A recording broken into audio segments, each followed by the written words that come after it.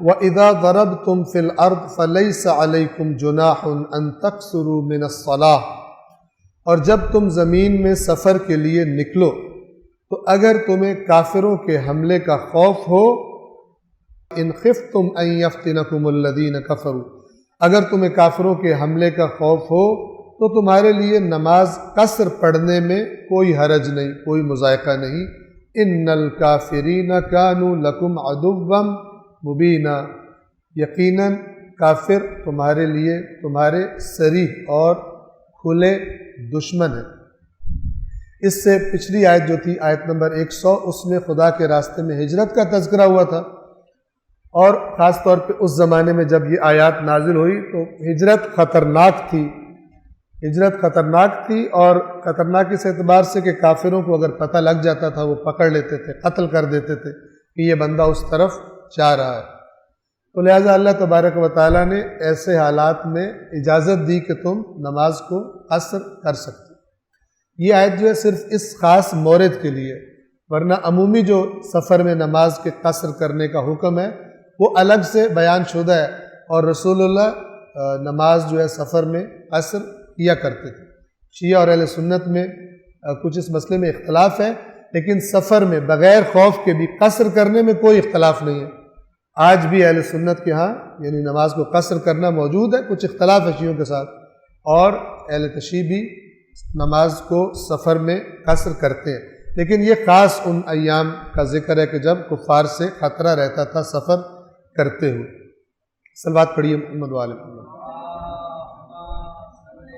سورۃ النساء کی آیت نمبر 102، نماز کی اہمیت۔ میدان جنگ میں اگر نماز کا وقت آ جائے تو بھی نماز قائم کی جائے گی، باجماعت قائم کی جائے گی، اس لیے کہ دکھانا ہے سب کو کہ اصل مقصد نماز قائم کرنا، اصل مقصد خداوند عالم کی توحید کا پرچم بلند کرنا، اور اس کا جو بارز ترین اور ظاہر ترین جو نمونہ ہے وہ نماز ہے۔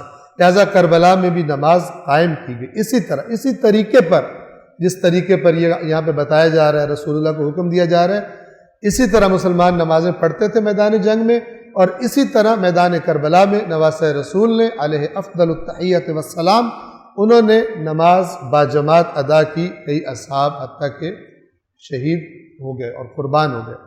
اور اسی طرح میدان جنگ میں دوپہر کا وقت تھا اور گھمسان کی جنگ ہو رہی تھی، اور دوران جنگ ایک شخص نے دیکھا کہ امیر المومنین بار بار آسمان کی طرف دیکھ رہے ہیں، تلوار بھی چلا رہے ہیں لیکن بار بار آسمان کی طرف بھی دیکھ رہے ہیں۔ تو اس نے سوال کیا، مولا اوپر بار بار کیا دیکھ رہے ہیں؟ فرمایا کہ دیکھ رہا ہوں کہ زوال تو نہیں ہوا، وقت نماز تو نہیں ہو گیا۔ اس نے کہا کہ مولا عین اس وقت میں تھوڑی سی بعد میں بھی ہو سکتی ہے۔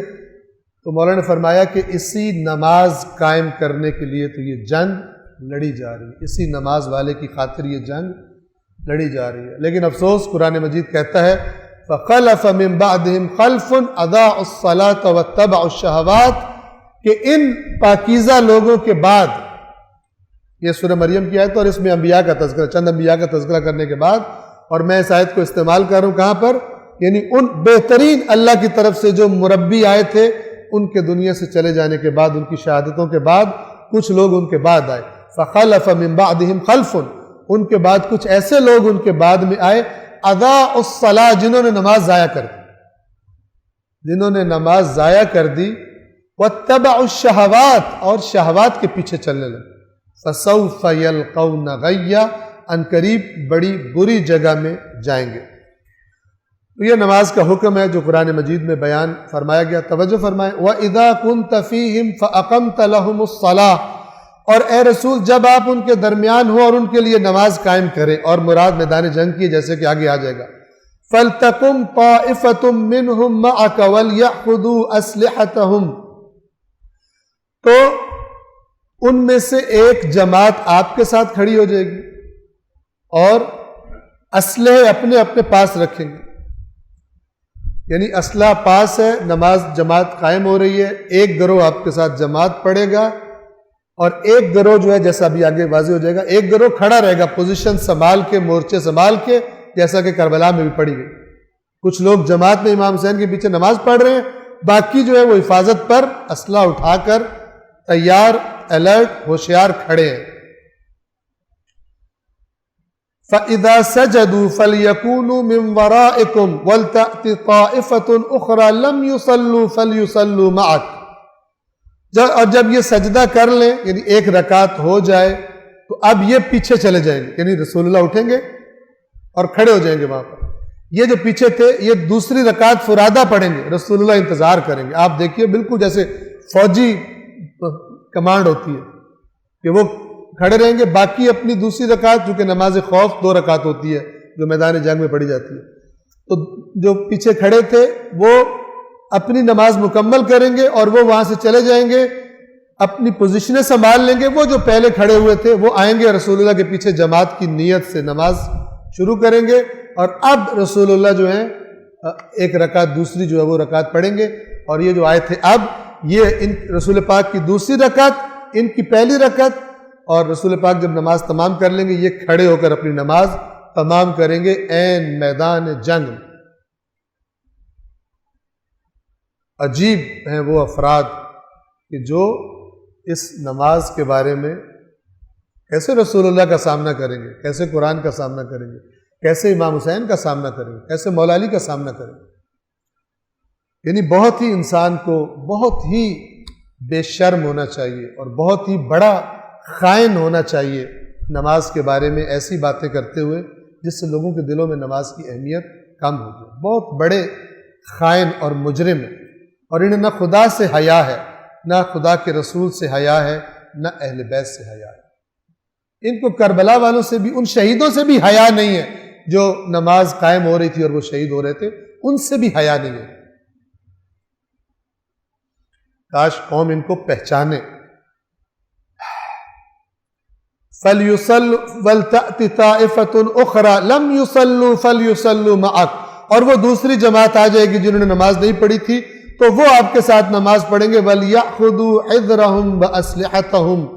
لیکن دوران نماز بھی اپنے اسلحے پاس رکھیں گے، اور حِذْرَهُمْ یعنی مکمل احتیاط، جو چیز چاہیے کہ اگر دشمن حملہ کر دیتا ہے آ کر تو یہ نہ ہو کہ کھڑے ہوئے قتل ہو جائیں، بلکہ فوری جنگ کے لیے تیار ہوں. یہ مجاہدوں کی نماز ہے، مجاہدوں کی نماز ہے. وَدَّ الَّذِينَ كَفَرُوا. کافر تو بڑی شدت سے یہ چاہتے ہیں لَوْ تَغْفُلُونَ عَنْ أَسْلِحَتِكُمْ وَأَمْتِعَتِكُمْ فَيَمِيلُونَ عَلَيْكُمْ مَيْلَةً وَاحِدَةً. کفار تو اس طاق میں ہیں، وہ تو چاہتے ہیں کہ تم ذرا اپنے ہتھیاروں اور سامان سے غافل ہو جاؤ تو تم پر ایک ہی دفعہ حملہ کر دیں. ایک ہی دفعہ حملہ کر دیں یعنی کام تمام کر دیں. تمہاری غفلت کا انتظار کر رہے ہیں. تم نے غفلت بھی نہیں کرنی، لیکن عین اس موقع پر بھی نماز بھی نہیں چھوڑنی، نماز بھی تم نے قائم کرنی. وَلَا جُنَاحَ عَلَيْكُمْ إِنْ كَانَ بِكُمْ أَذًى مِّن مَطَرٍ أَوْ كُنْتُمْ مَرْضَىٰ أَن تَضَعُوا أَسْلِحَتَكُمْ. اور اگر تم بارش کی وجہ سے تکلیف میں ہو یا تم بیمار ہو تو اسلحہ اتار کے رکھنے میں کوئی مذائقہ نہیں. وَخُذُوا حِذْرَكُمْ.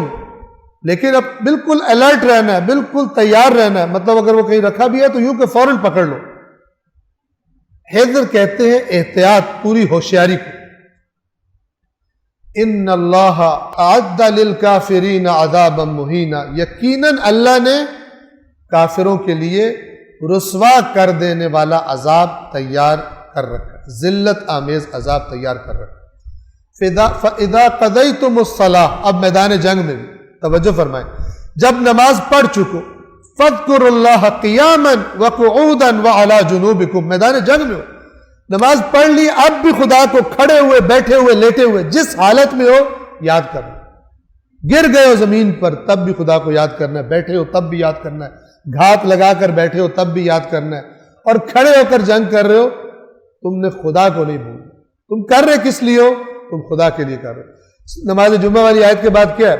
فَإِذَا قُضِيَتِ الصَّلَاةُ فَانْتَشِرُوا فِي الْأَرْضِ وَابْتَغُوا مِنْ فَضْلِ اللَّهِ. جب نماز پڑھ لی جائے زمین میں پھیل جاؤ. وَابْتَغُوا مِنْ فَضْلِ اللَّهِ.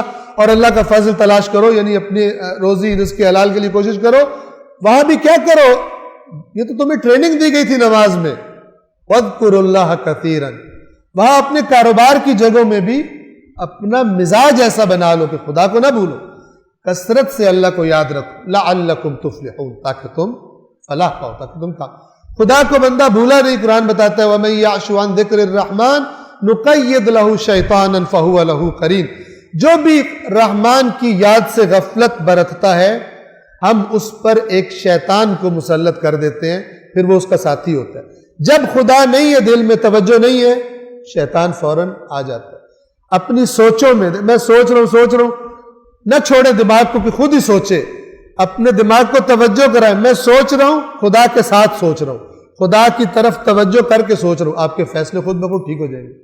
آپ کے ناجائز غصے میں آگ بگولا ہونا, جذباتی ہونا, برا بھلا کہہ دینا, کسی پہ ظلم و زیادتی کر دینا, خدا جب دماغ میں ہوگا تو یہ سارے کام خود بخود کنٹرول میں آ جائیں گے. لہذا فرمایا جب زمین میں نکل بھی جاؤ نماز کے بعد فَاذْكُرُوا اللَّهَ كَثِيرًا لَعَلَّكُمْ تُفْلِحُونَ, اللہ کے مشورے اور تجاویز اور احکام. پھر جب تم نماز پڑھ چکو تو کھڑے ہوئے, بیٹھے اور لیٹے ہر حال میں اللہ کو یاد کرو. فَإِذَا اطْمَأْنَنْتُمْ فَأَقِيمُوا الصَّلَاةَ, اور جب اطمینان کی حالت میں آ جاؤ, یعنی جنگ کا زمانہ نہ ہو, پھر نماز قائم کرو. کیا مطلب؟ قائم تو یہ بھی ہوئی تھی, لیکن اب اس طرح جیسے پوری نارمل پڑھتے ہو, جیسے عام حالات میں پڑھی جاتی ہے. یہاں پہ ہو سکتا ہے مستحبات کا تمہیں مثلا ٹائم نہ ملے, یہاں پر تمہیں صرف واجبی اذکار کر کے فوراً نماز تمام کرنی ہے. ایسا نہیں ہے کہ میدان جنگ میں مثال کے طور پر سورہ بقرہ شروع کر دی مثلا, ٹھیک ہے, واجبی جو ہے وہ پڑھنی ہے, لیکن دشمن دیکھنے والے کو پتہ ہو کہ یہ سب کچھ خدا کی خاطر کرنے والے. اور جب خدا بلا لے تو پھر عین میدان جنگ میں بھی اللہ کی آواز پر, پکار پر لبیک کہتے ہیں. تو جب اطمینان حاصل ہو جائے تو معمول کے مطابق نماز قائم کرو.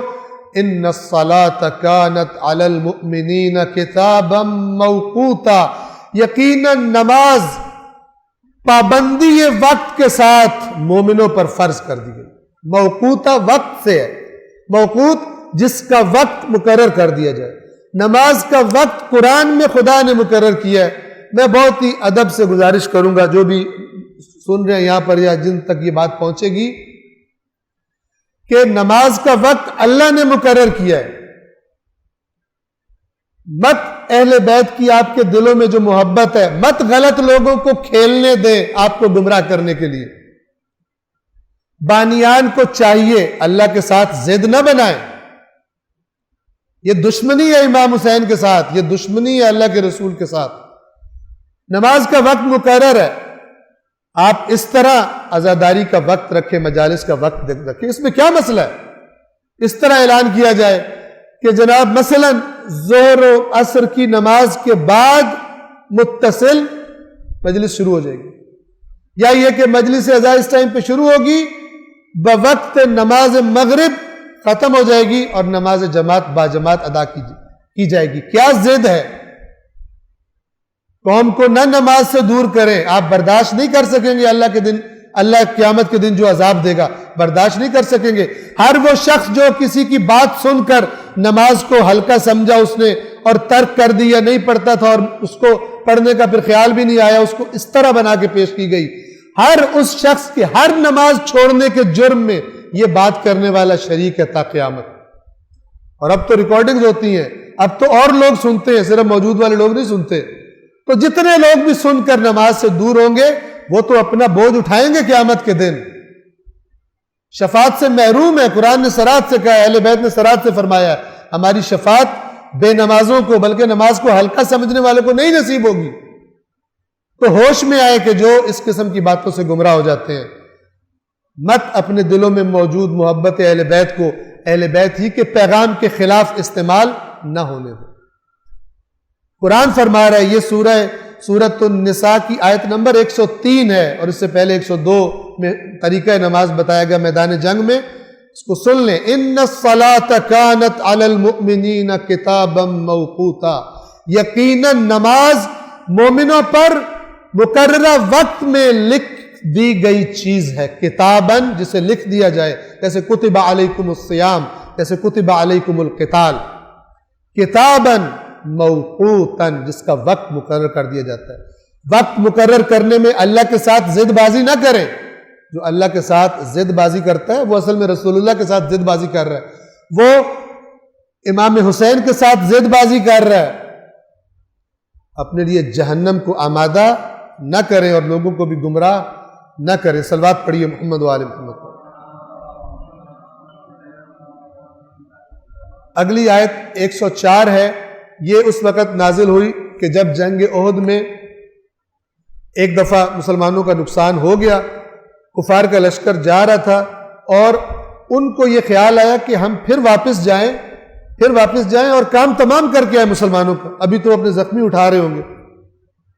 تو وہ اللہ تعالیٰ نے خبر دے دی اپنے رسول کو، اور رسول پاک نے حکم دیا کہ چھوڑو سب کچھ اور پیچھا کرو ان کا، وہ جو گئے ہیں ان کا پیچھا کرو، ان کو پکڑ کے ہم نے مارنا ہے۔ جب یہ خبر ان تک پہنچی کہ وہ تو تیار ہو کے آ رہے ہیں، تو ان کا واپس آنے کا دل سے خیال نکل گیا۔ وہ سمجھ رہے تھے یہ تھک گئے ہیں، یہ کمزور پڑ گئے۔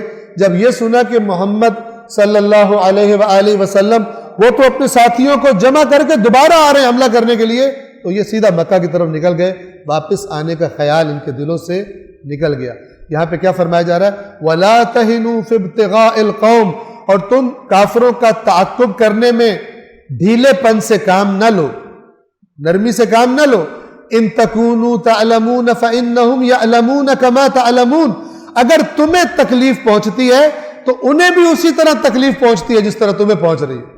یہ نہ کہو کہ تکلیف پہنچے بیٹھ جائیں گے، نہیں، اٹھ جاؤ ان کے پیچھے اور ان کو بھگا دو۔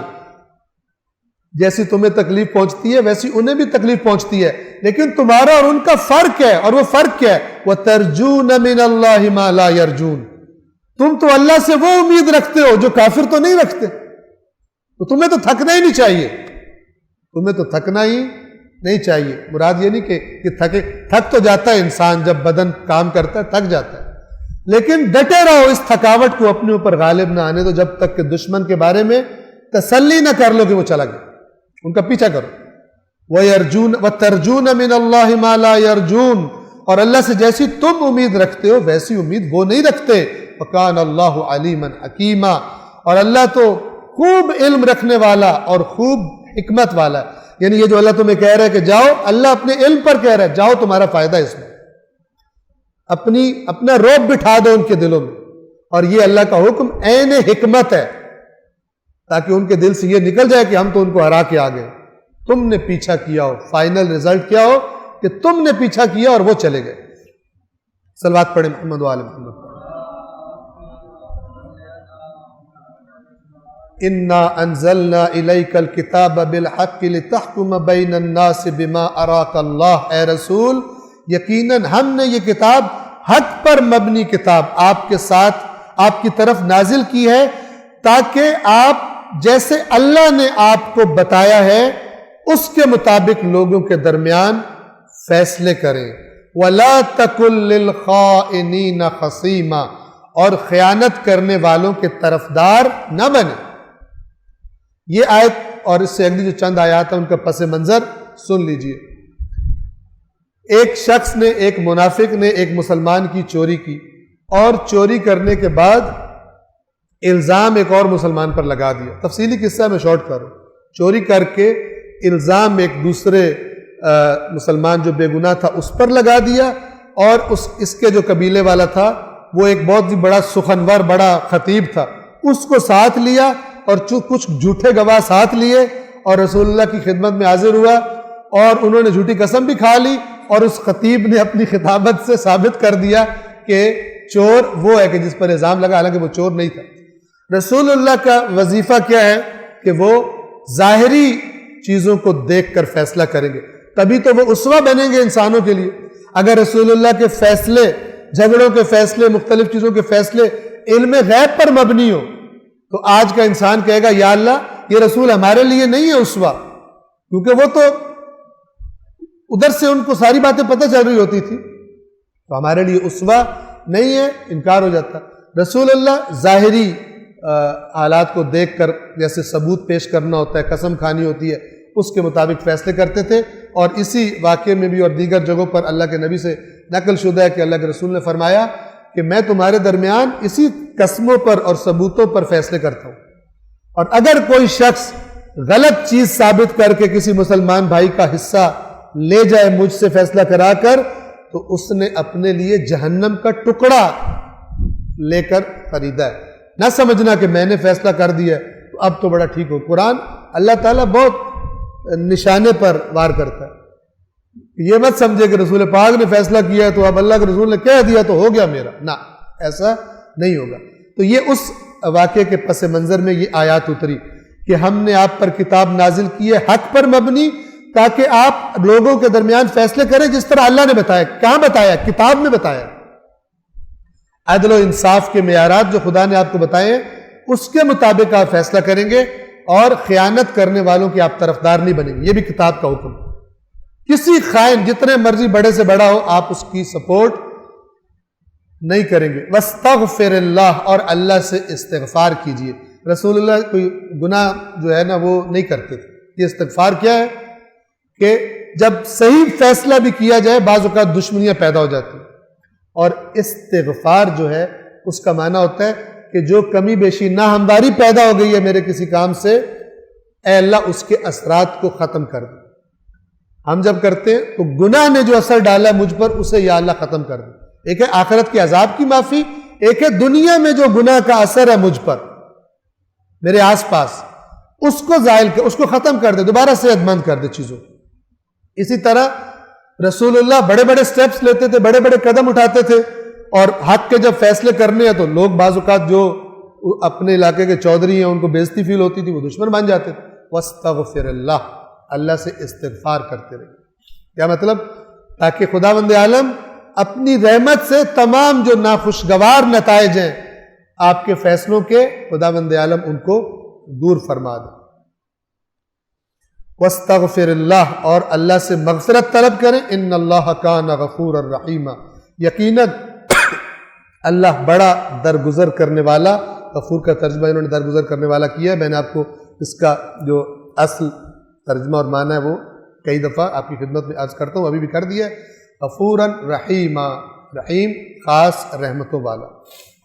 وَلَا تُجَادِلْ عَنِ الَّذِينَ يَخْتَانُونَ أَنفُسَهُمْ، اور جو لوگ اپنی ذات سے خیانت کرتے ہیں آپ ان کی طرف سے ان کا دفاع نہ کریں۔ یہ خطاب رسول اللہ سے ہے، رسول اللہ کبھی بھی خیانت کار کا دفاع نہیں کرتے، لیکن یہ اوورآل حکم ہے کہ خیانت کرنے والوں کا دفاع نہیں کرو، پہلے فیصلہ ہو جانے دو، جس پر ظلم ہوا ہے اس کو انصاف مل جانے دو، بعد میں پھر دیکھا جائے۔ یہ توبہ کرتے ہیں، استغفار کرتے ہیں، لیکن خیانت کا عین جب کیس لڑا جا رہا ہے، جب باتیں ہو رہی ہیں، وہاں پر آپ خیانت کاروں کی سپورٹ شروع کر دیں، اس وجہ سے کہ وہ آپ کے قبیلے کے ہیں، آپ کے رشتہ دار ہیں، یا آپ کو انہوں نے وکالت کی فیس پے کی ہوئی ہے، آپ خائنین کے ساتھ ان کی حمایت شروع کر دیں۔ وَلَا تُجَادِلْ، آپ جدال کہتے ہیں بحث مباحثہ، دلیلیں دینا، بحث کرنا، اور جو لوگ اپنے آپ سے خیانت کرتے ہیں آپ ان کی طرف سے ان کا دفاع نہ کریں۔ کیوں؟ ان اللہ لا يحب من كان خوانا اثیما، اس لیے کہ یقیناً اللہ پسند نہیں کرتا جو خیانت کار اور گناہ گار۔ خوان خیانت سے، بہت زیادہ خیانت کرنے والے، اثیم یعنی گناہوں میں غرق، ان کو خدا پسند نہیں کرتا، آپ ان کا دفاع نہ کریں۔ یستخفون من الناس، لوگوں سے چھپاتے ہیں، ولا یستخفون من اللہ، اور اللہ سے نہیں چھپا سکتے۔ وہ میں نے پس منظر آپ کو بتا دیا۔ انہوں نے جو چور تھا اس کے بارے میں قسمی ہو گئی کہ یہ بری ہے، اور وہ جو خطیب تھا اس نے بھی اپنی خطابت سے ثابت کر دیا کہ یہ تو پتہ نہیں اس نے کیا کیا باتیں کی ہوں گی، یہ تو یہاں نہیں تھا، تو فلان تھا، تو ادھر گیا ہوا تھا ادھر، اور بیچارے بے گناہ مسلمان پر بہتان لگا دی۔ یہ آیات پھر اس کو واضح کرنے کے لیے اتری۔ لوگوں سے چھپاتے ہیں مگر اللہ سے نہیں چھپا سکتے۔ وَهُوَ مَعَهُمْ، اور اللہ تو ان کے ساتھ ہوتا ہے۔ اِذْ يُبَيِّتُونَ مَا لَا يَرْضَى مِنَ الْقَوْلِ، اللہ تو اس وقت بھی ان کے ساتھ ہوتا ہے جب یہ لوگ رات کو اللہ کی ناپسندیدگی والی باتوں پر مشورے کر رہے ہوتے ہیں۔ جب رات کو وہ باتیں کرتے ہیں جو خدا کو ناپسند ہے، یعنی گویا کہ انہوں نے پلاننگ کی تھی، رات کو اتنے بندے قسم اٹھائیں گے اور یہ جو ہمارا خطیب صاحب ہے یہ ایسی زبردست دفاع میں تقریر کرے گا اور دلائل پیش کرے گا، اور جو ہے اس پہ الزام لگا دیں گے دوسرے کو۔ اور رسول اللہ نے اسی ظاہر کے مطابق فیصلہ کر دیا. جس کے خلاف فیصلہ ہوا وہ بہت اس کو دکھ ہوا، لیکن بولا نہیں، مومن تھا، بولا نہیں.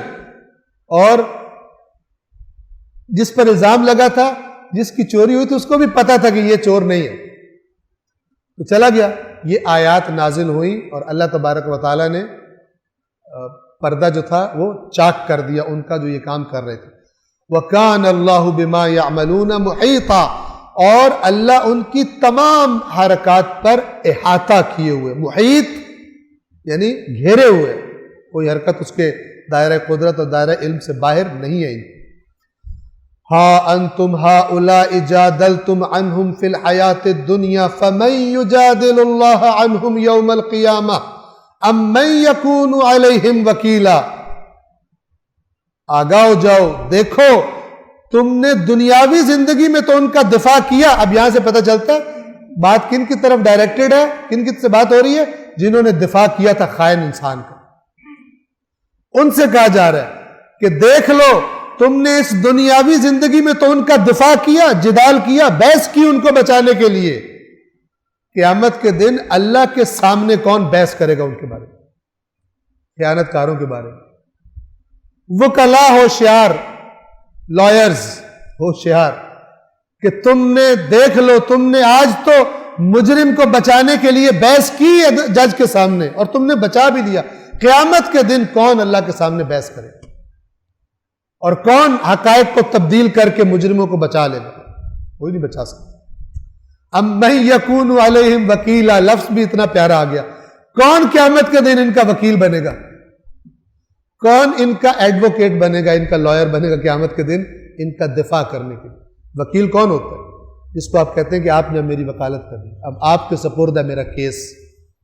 اب میں نے کل بتایا تھا اسی سے توکل ہے. اللہ پہ توکل کرنا یعنی اپنے حصے کا کام کر کے اب چونکہ بس آگے اسی کا چلتا ہے، ٹھیک ہے نا، بڑی عدالت میں اسی کا بس چلتا ہے. آپ کہتے ہیں کہ مثلا اختیار اس کے پاس ہے، اب آپ میرے وکیل ہیں، آپ پر توکل ہے. وَعَلَى اللَّهِ فَلْيَتَوَكَّلِ الْمُؤْمِنُونَ، قرآن نے کئی بار فرمایا. اور بس اللہ ہی پر توکل کرنا چاہیے مومنین کو. اب یہاں پہ معیار قرآن کے سنتے جائیں، یونیورسل اور بالکل بلا تکلف، کلیئر، بغیر کسی نمک مرچ کے، بغیر کسی کٹنگ کے، صاف صاف اللہ کے معیار. توجہ فرمائیں. وَمَن يَعْمَلْ سُوءًا، اور جس نے بھی برائی کی، او يَظْلِمْ نَفْسَهُ، اپنے نفس پر ظلم کیا. یہاں اگر یہ دو چیزیں آ رہی اس کا مطلب کیا ہے؟ پہلی سے مراد کسی دوسرے پر ظلم ہے، دوسرے سے مراد اپنے اوپر ظلم ہے.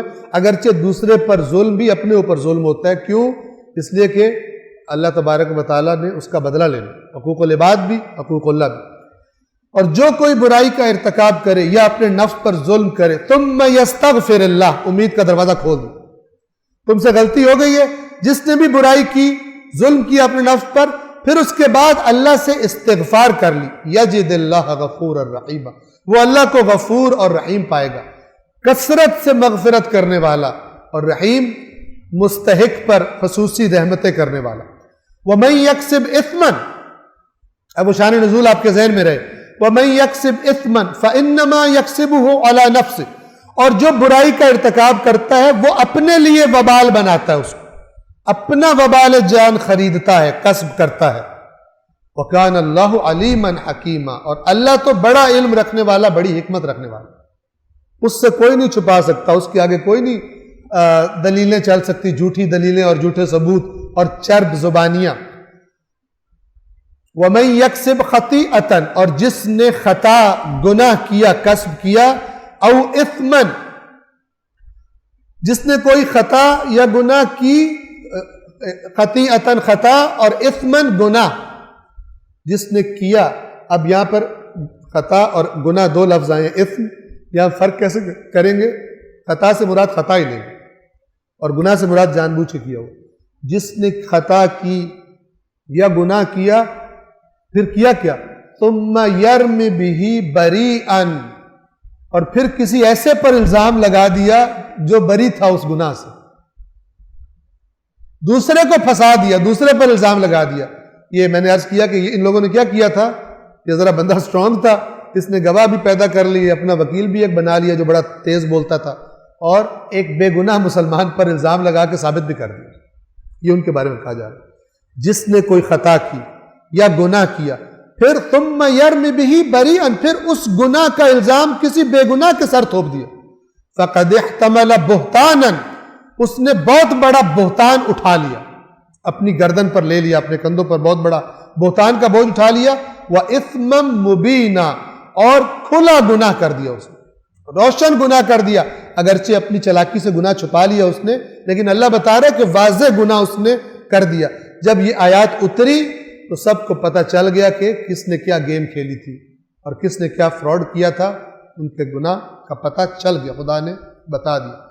وَلَوْلَا فَضْلُ اللَّهِ عَلَيْكَ، اے رسول اگر اللہ کا آپ پر فضل نہ ہوتا، وَرَحْمَتُهُ، اور اللہ کی رحمت آپ پر نہ ہوتی. آپ توجہ فرمائیں، میں نے ایک دفعہ پہلے بھی تذکرہ کیا تھا لیکن چونکہ ضروری ہے بتا دوں تاکہ دماغ میں جو غلط کیڑے ہوتے ہیں نا وہ نکل جائیں لوگوں کو، اور جہاں سے یہ کیڑے آئے نا ان کا پکڑا جائے کہ تم نے کیوں بولا یہ. میں نے ایک دفعہ یہاں پہ جمعے کی نماز پڑھائی، جمعے کی نماز کے بعد میں نے ایک دعا کا ترجمہ پڑھا، اور وہ دعا بھی اہل بیت اطہار سے نقل شدہ دعا تھی. اس میں تھا کہ اے اللہ رحمت نازل فرما محمد و آل محمد پر. تو جب میں جمعہ پڑھا چکا اور وہ ہاتھ وغیرہ لوگوں سے ملا لیا تو ایک صاحب آئے، مجھے بڑے غصے سے کہتے ہیں آپ نے کیوں کہا ہے رحمت نازل فرما؟ میں 50 سال میں آج پہلی دفعہ یہ بات سنی. میں نے کہا کیوں؟ تو کہتے ہیں کہ اللہ کی رحمت کی ضرورت ہی نہیں ہے اہل بیت، ان کو تو اب دیکھیں کتنا دماغ میں زہر بھر دیا ہے، اور بندہ جو ہے وہ 50 پلس کا ہے، 50 سال سے اوپر کی ایج ہے،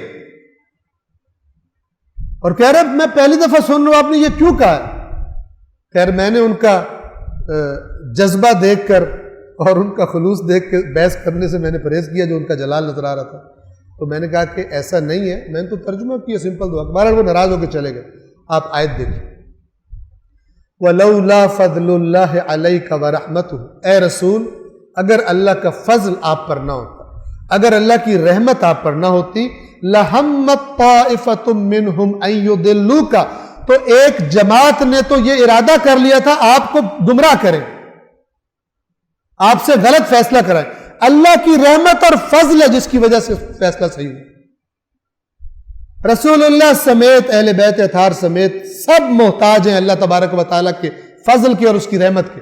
جو یہ نہ سمجھے وہ مشرک ہے، جو وہ نہ سمجھے کہ رسول اللہ محتاج نہیں ہے اللہ کی رحمت کے، اہل بیت اطہار کی کوئی شخصیت محتاج نہیں ہے اللہ کی رحمت کے، وہ دین سے خارج ہے. یہ کوئی معمولی جرم بھی نہیں، یہ کوئی معمولی جرم بھی نہیں ہے. لہٰذا اپنی اصلاح کریں. بعض اوقات صرف سنا سنایا دین ائمہ نہیں بتایا. اصول کافی کے مقدمے میں روایت ہے کہ امام فرماتے ہیں کیا کہ جس نے لوگوں سے سن کے دین لیا لوگ اسے دین سے نکال دیں گے. یہ اس کی مثال ہے. جس نے اللہ کی کتاب اور اللہ کے رسول کی سنت سے دین لیا پہاڑ ہٹ جائیں گے، وہ نہیں ہٹے گا اپنی جگہ سے. جس نے لوگوں سے سن کے دین لیا لوگ اسے دین سے خارج کر دیں گے، یہ اس کی زندہ مثال ہے. ایک بندہ بڑا اپنی طرف سے اہل بیت کو ڈیفینڈ کر رہا ہے، کفر بول. آپ توجہ فرما رہے ہیں؟ یہ شر مسلط ہوا ہے اس قوم پر کہ جنہوں نے قرآن مجید نہیں پڑھا، نہیں پڑھنے کی کوشش کرتے. اور اگر اے رسول اللہ کا فضل اور اس کی رحمت آپ پر نہ ہوتی تو ان میں سے ایک گروہ نے تو آپ کو غلطی میں ڈالنے کا ارادہ کر ہی لیا تھا. لفظ کے این یضلوا کا دلال وہی گمراہی کو کہتے ہیں، آپ کو غلط طرف لے جانے کا، آپ کو غلطی میں ڈالنے کا فیصلہ کر لیا تھا. وما یضلون الا انفسهم، اگرچہ حقیقت کیا ہے وہ کسی کو گمراہ نہیں کر رہے سوائے اپنے آپ. کس کو گمراہ کریں؟ اللہ تو سب کچھ دیکھ رہا ہے نا، تو وہ اپنے سوا کسی اور کو گمراہ نہیں کر رہے. وما یضرونک من شیء، اور آپ کو کچھ بھی نقصان نہیں پہنچا سکتے. وانزل اللہ علیک الکتاب والحکمہ وعلمک ما لم تکن تعلم، اور اللہ نے آپ پر اے رسول کتاب نازل کی ہے اور حکمت نازل کی ہے اور آپ کو وہ علم سکھایا ہے جو آپ نہیں جانتے تھے. وعلمک، اور آپ کو تعلیم دی ما لم تکن تعلم، اس چیز کی کہ جو آپ کے علم میں نہیں تھی، آپ نہیں جانتے تھے. وَكَانَ فَضْلُ اللَّهِ عَلَيْكَ عَظِيمًا، اور آپ پر اللہ کا فضل بڑا عظیم، آپ پر اللہ کا فضل بڑا عظیم ہے. وَكَانَ فَضْلُ اللَّهِ عَلَيْكَ عَظِيمًا، اللہ کا فضل آپ پر بڑا عظیم ہے. صلوات پڑھیے محمد وعلی محمد.